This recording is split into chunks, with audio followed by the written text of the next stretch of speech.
साचे दरबार की जय। एक भजन गाने जा रहे हैं।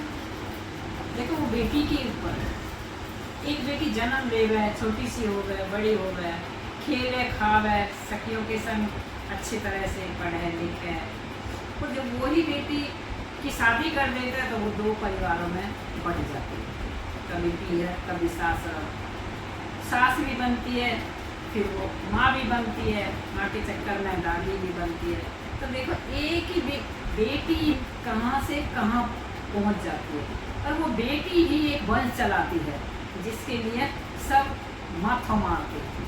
और एक बेटी के बिना जगत में कोई उजाला भी नहीं है। तो हम एक ऐसे भजन गा रहे हैं मेरी बहनों, गीत की दौरान पे सुनना अच्छा लगे तो हमको लाइक करना, सब्सक्राइब करना, और लिख के कॉमेंट करके ज़रूर बताना। ये हम एक बेटी के ऊपर भजन गाने जा रहे हैं। दिन का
रहेंगे तब हम गुरु को नाम लेंगे। जब ये चुगली चाटी यो मेरा मैं तेरा छीनूं उसका भगवान का नाम भूल जा, जो गुरु की मर्जी होगी वो यहाँ पर मिलेगा। बोल सच्चे दरबार की